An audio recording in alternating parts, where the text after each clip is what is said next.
Olá, tudo bem? Você já conheceu alguém que, num pouco convívio, a pessoa te influenciou, te transformou, te influenciou a experimentar uma transformação na vida? Ouviu uma palestra, leu um livro?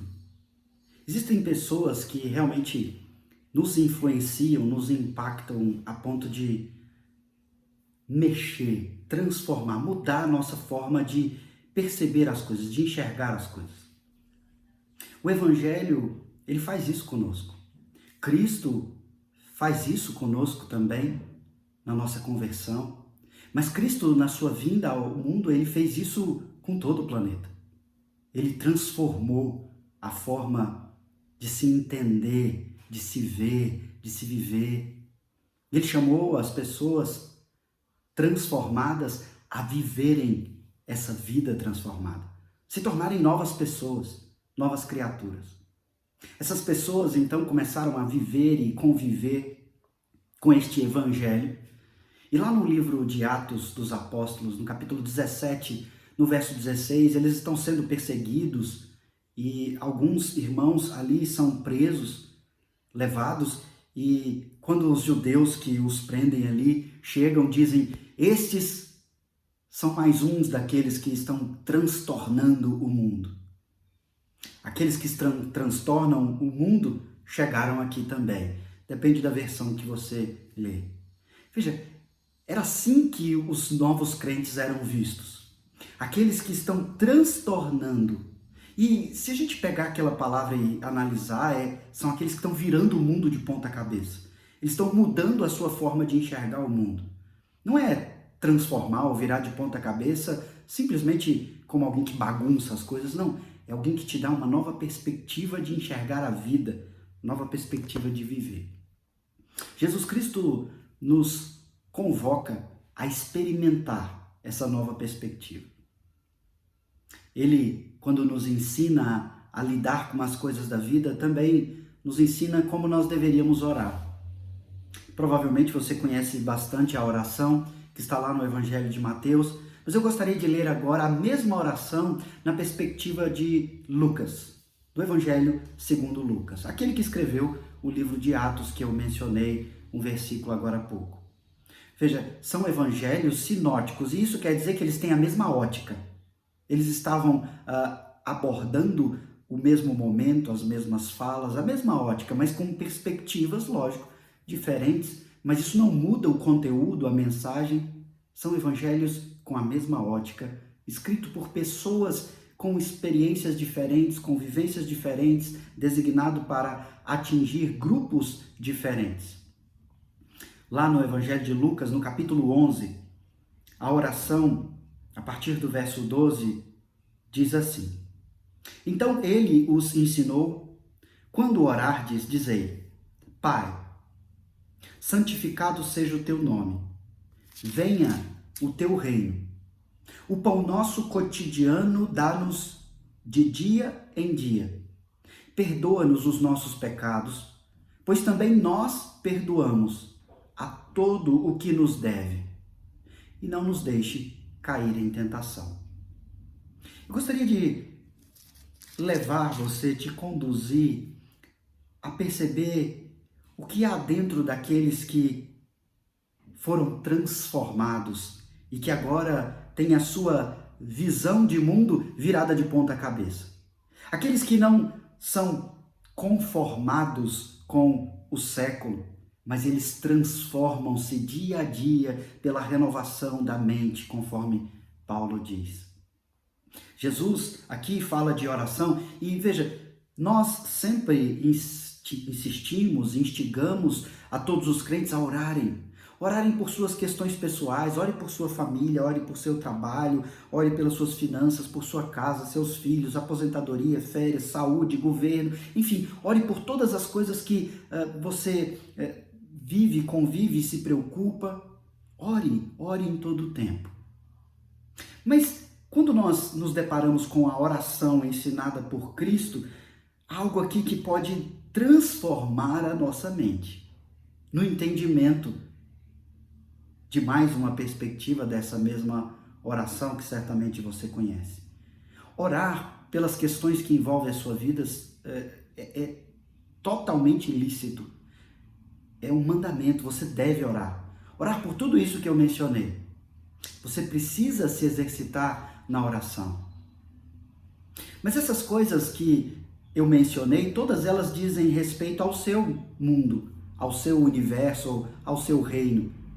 Veja, eu usei palavras amplas, mas que no contexto em que eu as falei, elas dizem respeito a você somente. O seu universo é tudo aquilo que compreende onde você percebe, você está, e tudo aquilo que é ligado a você. O seu mundo, o seu reino, tudo isso é como você enxerga, como você lidar, como você reage, age, pensa, tudo aquilo que está relacionado a você. Esse é o seu reino, esse é o seu mundo, esse é o seu universo. Mas quando Cristo ensina essa oração, a primeira coisa que ele pronuncia aqui é Pai. E Pai era uma proposta instrutiva vinda do nosso Senhor para que nós entendêssemos Deus como aquele que habita em nós, aquele que está perto, um Deus que realmente é presente. Não é um Deus distante, ele é como um Pai. Ele, na verdade, é o nosso Pai, porque em Cristo nós fomos feitos irmãos, fomos adotados. E isso já começa a mudar a nossa forma de orar. Oramos com reverência, com atenção, com toda uma seriedade e dedicação, mas num relacionamento próximo. Ele não é um Deus que necessita de sacrifícios para ser alimentado. Ele é Pai. Ele quer que seus filhos falem com Ele. E a frase seguinte é: santificado seja o teu nome. A ideia é que você entenda que Deus está acima de todas as coisas, Ele é santíssimo. As palavras hebraicas que falam da santidade de Deus usam de repetição para mostrar essa amplitude do seu caráter. Ele não é só santo, Ele é santíssimo, Ele é santo, santo, santo. E nós somos comandados na oração a atribuir essa santidade, a entendermos isso e colocarmos isso na nossa oração, reverenciar a Deus. Santificado seja o teu nome, ou seja, eu com minha vida me dedico ao Pai, que é próximo, que é íntimo. Eu dedico a minha vida a santificar o teu nome. Santificado seja o teu nome. E então vem a frase que pode mudar o seu dia. Venha o teu reino. O reino de Deus. A ideia é: Senhor, venha a mim. No meu universo, no meu reino, no meu mundo, venha o teu reino. Me permita vivenciar o teu reino, o teu governo, a tua justiça, a tua santidade, o teu chamado, a vocação que o Senhor nos dá de não nos conformarmos com esse século, mas de transformarmos-nos pela renovação da nossa mente. Venha o teu reino para que nós não sejamos mais um em meio à multidão, mas que nós sejamos esses que transtornam o mundo, que chegaram aqui também. Venha o teu reino. Não sei se você já havia pensado sobre isso, mas o texto, a oração está nos convidando a colocar em primeiro lugar o reino de Deus. E veja, isso não é algo novo aqui para nós. Isso está em outros textos, está nos ensinamentos de Cristo. Deve ser a nossa busca constante e em ordem de prioridade, a nossa primeira busca, buscar o reino de Deus. As outras coisas dizem respeito ao nosso reino. E veja, no início eu disse que todas essas coisas são importantes. A sua família, a sua saúde, o seu emprego, sua aposentadoria. Tudo isso é importante, mas tudo isso está ligado ao seu reino. A sua vida, são coisas relacionadas a esta vida, e o texto nos conforta dizendo: o vosso Pai, que é próximo, Ele sabe que necessitais de todas elas. Leve a Ele tudo isso em oração, mas em ordem de prioridade busque o reino de Deus. A percepção da habitação dele na sua vida e da vocação para viver essa vida de acordo com a palavra dele, com a vontade dele. Santificado seja o teu nome, venha o teu reino. Lá no Evangelho de Mateus, que trata dessa mesma oração, ela é um pouco mais longa ali na perspectiva de Mateus, mas falando do mesmo conteúdo, ensinando exatamente sobre aquilo que Cristo ensina sobre oração. Lá em Mateus ele diz, faça-se a tua vontade. Nesse mesmo contexto, venha o teu reino, faça-se a tua vontade. A ideia é, Senhor, eu quero tantas coisas, a minha vontade envolve tantas coisas e eu quero essas coisas. Mas venha o teu reino, faça-se a tua vontade na minha vida. Veja, quando você busca o reino de Deus, quando você anseia pelo reino de Deus, não quer dizer que você está abrindo mão das coisas que são boas e que você gostaria que Deus te concedesse. Está apenas te ensinando a ter uma mente transformada, a ser mais um desses que transtornam o mundo, que não estão defendendo primeiro a si, mas estão defendendo a santidade do Pai, o reino do Pai, a vontade do Pai, para que então a sua vontade seja assim colocada diante do Pai, mas entendendo que o Pai é bom e que Ele sabe de todas as coisas que você precisa. Então, Ele vai te conceder tudo aquilo que você realmente precisa, tudo aquilo que é melhor para você. Ele sabe melhor do que você precisa. Venha o teu reino. Faça-se a tua vontade, segundo Mateus. Veja que a oração fala do Pai, da santidade do Pai, do reino do Pai. O verso 3 aqui de Lucas 11 diz, o pão nosso cotidiano. Agora entra o seu reino. Agora entra tudo isso que o Pai não vai deixar faltar na sua vida. O pão aqui não é simplesmente pão.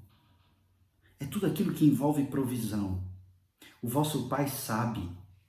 Ele sustenta, Ele provê. Ele é aquele que não vai deixar faltar nada de tudo aquilo que você precisa, porque Ele sabe. O pão nosso cotidiano dá-nos dia em dia. Não é só hoje, não é só amanhã. É dia em dia, todos os dias, sempre.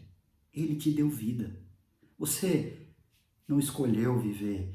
Ele te concedeu vida e Ele te concede a provisão, o sustento.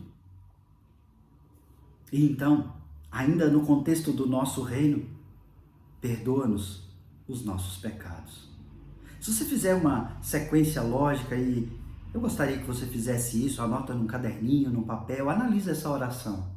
Pai, santificado, venha o teu reino. Obrigado. Obrigado pelo pão nosso. Obrigado pelo perdão. Perdoa-nos. Aqui está o entendimento de que você já foi perdoado em Cristo, se você é crente. Mas está também no crente o entendimento de que ainda pecamos. Então, nesta relação, usando de forma graciosa desse meio que é de graça, pela graça, nós pedimos, Senhor, perdoa-nos os nossos pecados. Mas então vem algo que talvez você até saiba de cor, mas não queira exercitar muito, porque incomoda. Pois também nós perdoamos. Alguns autores dizem que se nós temos grande dificuldade em perdoar as pessoas que pecam contra nós, certamente há algo ainda, algum resquício no nosso coração de falta de entendimento sobre o perdão de Deus para conosco. Quando nós aceitamos com facilidade que nós fomos perdoados, mas nós temos dificuldade de perdoar os outros, é porque alguma coisa está estranha. Porque quando nós usufruímos ou entendemos, experimentamos um perdão tamanho, como aquele que é concedido a nós por Deus, Não há outra reação cristã a não ser perdoar aqueles que pecam contra nós. Porque nós temos consciência de que todos pecaram. E hora ou outra vão pecar contra nós. Seja seu marido, sua esposa, seu filho, seu patrão. As pessoas pecam. Nós pecamos contra as pessoas pecam contra nós. E se nós tivermos entendimento de que a nossa luta não é contra carne ou sangue, e entendermos que nós fomos perdoados, nós vamos perdoar também. Perdoa-nos os nossos pecados, pois também nós perdoamos a todo que nos deve. E por fim, não nos deixe cair em tentação. Não perdoar é uma tentação.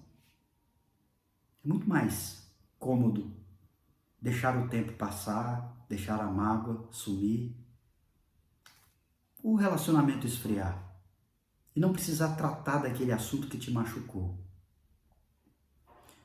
O seu pecado machucou Cristo na cruz. O pecado dói. O salário do pecado é a morte. E para que haja perdão e restabelecimento de relacionamento e se experimente uma vida transformada, como aqueles que transtornam o mundo no sentido bom, nós precisamos experimentar tudo isso que a oração do Pai Nosso nos ensina. Não nos deixe cair em tentação sobre não perdoar as pessoas ou qualquer outro pecado.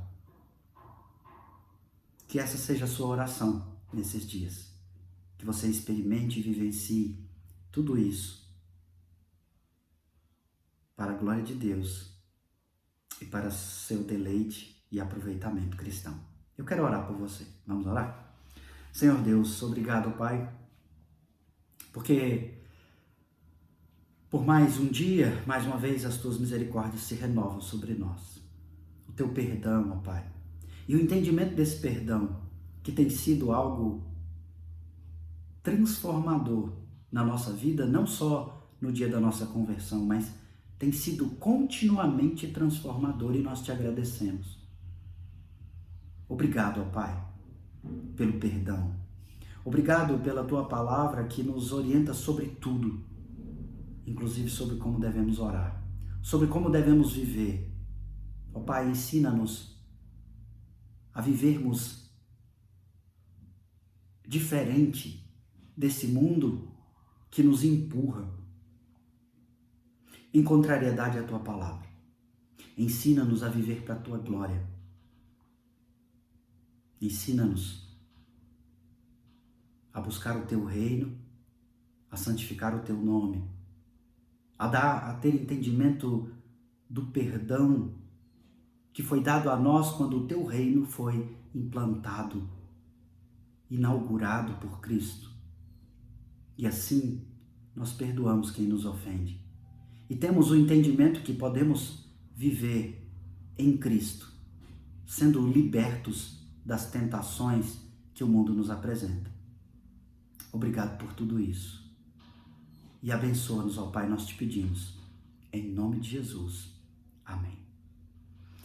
Que Deus te abençoe. Tenha uma ótima noite. Até amanhã.